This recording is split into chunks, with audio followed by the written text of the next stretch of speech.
ग़ालिबन 5-5.5 एकड़ रकबा उसने अपनी बीवी और बच्चियों के नाम कर दिया हुआ था। मासूम बच्चियों की और उस खातून की जान गई है। नफ़रत का जो लेवल है वो कितना था। अस्सलाम वालेकुम नाजरीन, आप देख रहे हैं एक्सप्रेस न्यूज़ और मेरा नाम है मोहम्मद हारून। आज से 1.5 हफ्ता कबल सरगोदा के इलाके में एक इंतहाई इंसानियत सोज वाक़या पेश आया, जहां पर सगे चचा ने अपनी भाभी, 2 भतीजियों को कत्ल कर दिया, जबकि 3 भतीजियों को भी मारने की कोशिश की, लेकिन मारने वाले से बचाने वाला बड़ा होता है। इन 3 बच्चियों की जो है वो ज़िंदगी बच गई, तहम अभी भी वो अस्पताल के अंदर ज़ेर इलाज है। मेरे साथ इस केस के जो मुद्दई हैं उनके वकील मौजूद हैं। इनसे इस हवाले से हम बात करेंगे कि असल वाक़या हुआ क्या और अब वो केस को किस तरह लेकर आगे चल रहे हैं। अस्सलाम वालेकुम। जी वालेकुम हसन साहब कैसे हैं आप? ठीक ठाक हैं? अल्लाह का शुक्र। हसन, ये एक इंतहाई अफसोसनाक वाक़या पेश आया आपके इलाके में, ये असल मामला है क्या और कितने लोग इसके अंदर डेथ हुई है और कितने अभी ज़ख्मी हैं? असल में जी ये जो वक़ूआ हुआ है ये हुआ है जायदाद के लिए। ये 2 भाई हैं, एक भाई की 1 साल से कम कुछ अरसा हुआ उसमें उसकी डेथ हो गई। उसकी सिर्फ बेटियां थी। उसने अपनी लाइफ में जो अपना रकबा था ग़ालिबन 5-5.5 एकड़ रकबा उसने अपनी बीवी और बच्चियों के नाम कर दिया हुआ था। तो बेसिकली जो इंसिडेंट हुआ है, जो अभी तक जो गवाही मौजूद है, जो यानी शाहिदीन मौजूद हैं, जो वो मारते हुए कह रहे थे, उनका जो मेन मोटिव था और वजह अनाद थी वो यही थी कि ये जो रकबा है इस वजह से उन्होंने उन बेचारी मासूम बच्चियों की और उस खातून की जान गई है। ये रकबा है, इन्होंने अपना बिल्कुल आबादी के साथ ही इनका रकबा है, मेन पे आ चुका हुआ रकबा, वो इनके लिए वबाल जान बन गया। अच्छा, यहाँ पर मैं थोड़ा सा आपको बता दूँ कि आज भी दौरे जहालियत की जो है वो याद ताज़ा होती है। हमारे दीन में जो है बेटी को, लड़की को, औरत को जो है बहुत ज़्यादा इज़्ज़त दी गई, उसका विरासत में बाकायदा हिस्सा शामिल किया गया। दौरे जहल में औरत को विरासत में हिस्सा नहीं दिया जाता था, और अब इस केस के अंदर भी बात सामने आ रही है कि जब विरासत के हिस्से की बात आती है तो सगा चाचा ही अपनी भतीजियों की जान का दुश्मन बन जाता है। हसन, अब इस केस में जब ये बात आपने बताई कि विरासत का मामला आ गया, उसके वालिद अपनी ज़िंदगी में ही इनकी नाम कर गए थे, तो फिर क्या तकलीफ थी, क्या मसला था? ये चीज़ ऐसी है कि जब बंदा ये चीज़ सोचता है ना, जब बंदे के जहन पे सवार होती है, हिरस जब सवार होती है, तो वो हमारी तरह प्रूडेंट माइंड से नहीं सोच रहा होता। वो ये देख रहा होता है कि इस मुझे रकबा हासिल करने में दरमियान में हाइल क्या चीज़ है। वो बेसिकली उसको ख़त्म कर रहा होता है। सर्कमस्टांसेस या उसके जो नताइज होते हैं उनकी तरफ उसकी तवज्जो नहीं होती। ये हम प्रूडेंट माइंड वाले सोच रहे हैं अब इधर बैठ के कि अब कौन सा रकबा उनको मिल गया। लेकिन जो वक़ूआ समझ आ रहा है, जो बात समझ आ रही है, जो जिस तरीके से उन्होंने इसको मारा गया है, देखें जी, मारने के लिए तो ज़रूरी था कि एक उनके पास पिस्टल होता तो वो मार देते, गोली मार देते। आसान तरीका था ना शोर शराबा, ना बंदे इकट्ठे करने पड़ते, ना मारना पड़ता।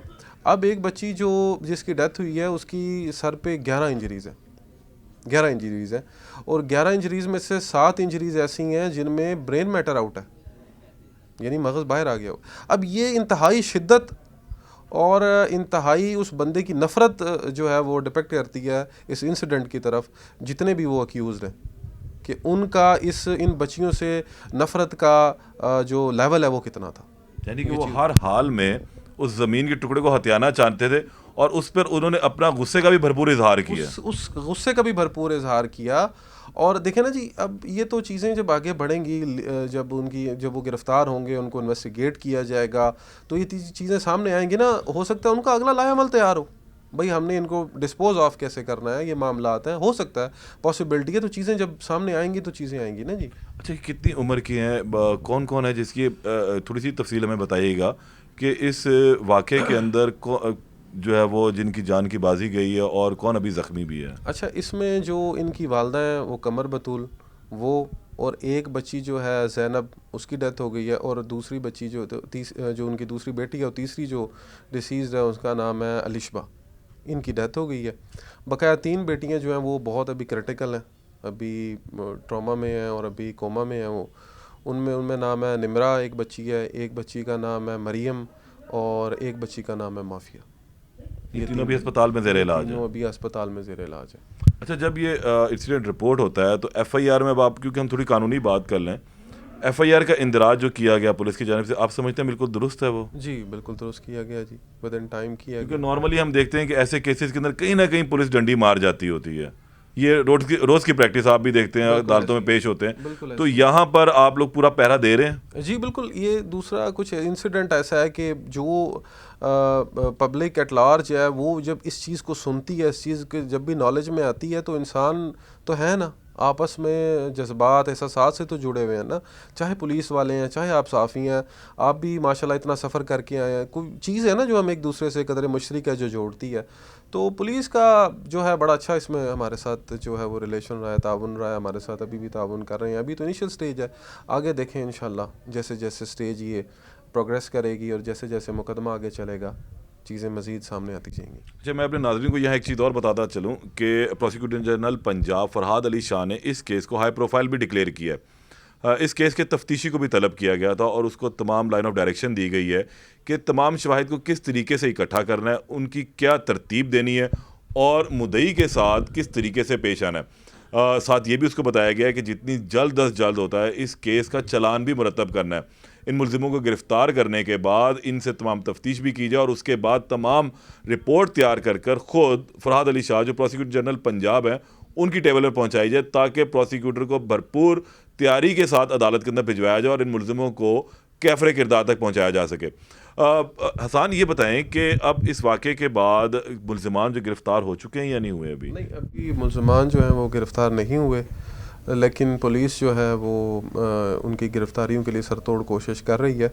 तो थोड़ा सा मेरा ये कंसर्न है कि जो मुलजमान को जल्द अज जल्द गिरफ़्तार किया जाए, ताकि इसको जो हमारा मुकदमा है इसे प्रोसिक्यूट किया जाए। अच्छा, इसमें एक चीज़ हम पूछना चाहूँगा कि अस्पताल के अंदर जो तिबी इमदाद है इनको भरपूर तरीके से मिल रही है? कहीं पर कोई गफलत का मुजाहरा तो नहीं हो रहा? उस फैक्ट से मैं इतना अवेयर नहीं हूँ, और जहाँ तक मेरी उनसे कम्युनिकेशन होती है, जो मुस्तगीस हैं इसके, जो उनके रिलेटिव हैं, जो उनके मामू हैं, उनसे जनरली बात होती है, वो इस चीज़ से मुतमईन है। और जो आला हकाम है उन्होंने इस चीज़ में उनकी काफ़ी हेल्प की है।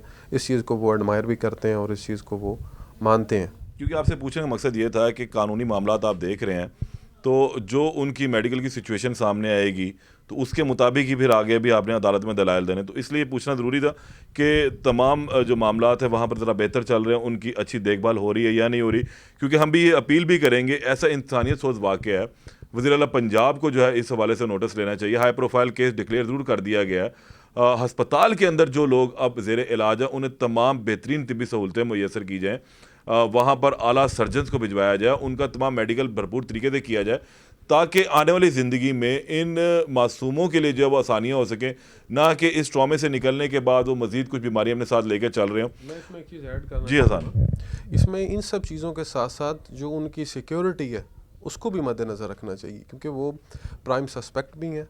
बिल्कुल, यानी शाहिद हैं, आई विटनेस है, वो आनी शाहिद हैं, और वो जितने जितना स्टार विटनेस हम उन्हें स्टार तो कहेंगे। विटनेस है हमारे, वो हमारे स्टार विटनेस हैं।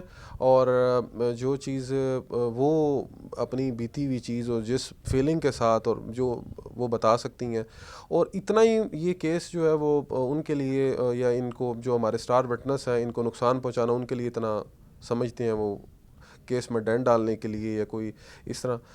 बेसिक मकसद ये है कि उनकी सिक्योरिटी जो है ना वो बहुत ज़रूरी है इस वक्त, बाकी इलाज के साथ साथ। अभी मुल्ज़िमान की जानिब से जो उनके घरों को ताले को भाग गए होंगे, वहाँ पुलिस ने कोई रेड की है? जी बिल्कुल, पुलिस ने रेड की हुई है। वो ये एक प्री प्लान था ना, उसने अपनी जो फैमिली थी उसे पहले भेज दिया हुआ था। फैमिली हालांकि चक में है तो पता चल जाता है ना जी, उसी चक में उसकी फैमिली नहीं थी, उसने अपने घर वालों को पहले भेज दिया हुआ था कि नहीं, बच्चियों को, अपनी वाइफ को और जो दीगर मुल्ज़िमान है उनको उसने पहले ही साइड पे कर दिए थे। इवन अपने जानवर भी उसने साइड पे कर दिए थे। यानी कि प्लान ये सारा हुआ है? बिल्कुल प्लान था, ये चीज़ प्लान थी। बिल्कुल, हमारी बात हो रही थी हसान से। इसमें एक इंतहाई अफसोसनाक पहलू मैं आपको और बताता चलूँ कि अभी इन मासूमों के वालिद को इंतकाल हुए 1 साल भी पूरा नहीं हुआ। यकम रमज़ान गुज़िश्ता साल इनके वालिद जो है इस दुनिया से रुखसत हुए, और इस 1 साल के अंदर ही जो सगा चाचा था उसके सर पर इतना खून सवार था, हिर्स इतनी ज़्यादा उसके सर पर थी कि उसने अपनी सगी भतीजियों को, अपनी भाभी को भी ना बख्शा, और सिर्फ चंद एकड़ टुकड़ा जो है ज़मीन का हथियाने के लिए उस शख्स ने इनके साथ ऐसा इंसानियत सोच सलूक जो है वो किया।